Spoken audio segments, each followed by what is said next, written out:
bila sebut Nabi Lut, maklumat pertama, ini ilmu kita ni, ilmu ni, insya-Allah semoga Allah Taala kurniakan kita ilmu yang barakah dan bermanfaat dalam hidup kita.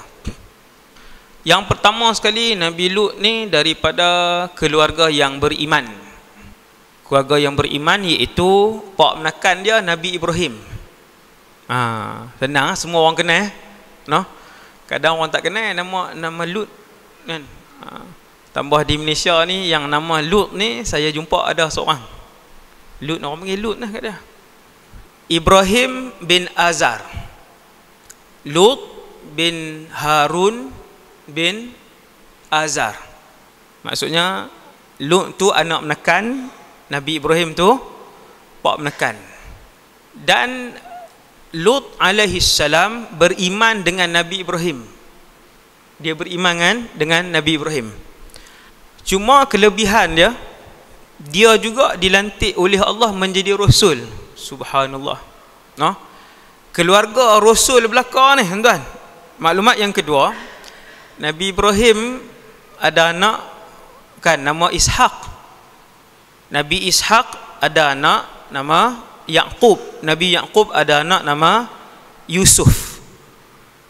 Anak, tok wan, cucu, cicit dengan ayah semuanya rasul. Ibrahim ke Ishaq, kemudian Yaqub, kemudian Nabi Yusuf. 4 orang turun ke bawah tu. No? Kita 4 ke atas, 4 ke bawah tak jumpa pun. Hak orang lama kan. Kotlah ada keturunan atas nombor 3 ke tok guru lega jugalah, tuan-tuan. Sebab cucu ni takkan tok wan tak kenal ataupun cicit kan. Sebab tu tuan-tuan, dalam keturunan kena ada yang soleh. Bukan kena ada, semua kena jadi soleh. Tapi kalau ada seorang yang paling warang, yang paling dia tok guru dia, yang tu sedikit sebanyak boleh bagi syafaat kepada ahli keluarga.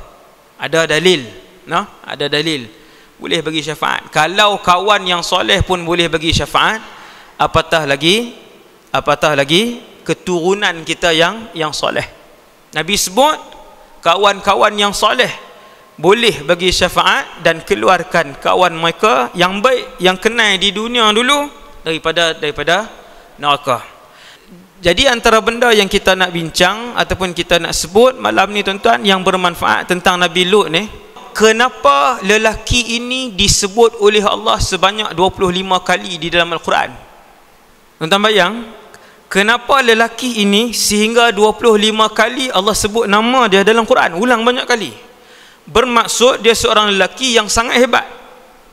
Kalau orang biasa sebut dalam Quran, hebat tak sangka dah, seperti Sayyiduna Luqman, seperti Zulqarnain, orang biasa, orang soleh sebut dalam Quran, maksudnya mesti hebat.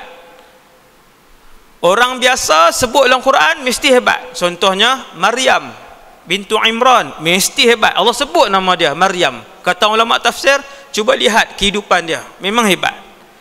Begitu juga bulan Muharram sampailah habis Zulqa'dah, Zulhijjah, Allah sebut Ramadan je dalam Quran.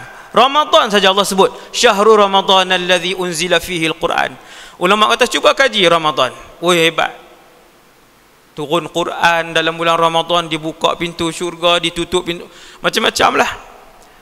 Kenapa kata para ulama tafsir kalian tidak bertadabbur, tidak mengkaji nama Lut alaihissalam disebut sehingga 25 kali Allah ulang dalam Quran? Apa kehebatan dia? Di mana kesabaran dia Nabi Lut alaihissalam? No? Seperti yang kita semua tahulah, Allah uji dia dengan satu kaum yang suka sesama jenis ni, suka sesama jenis. Jadi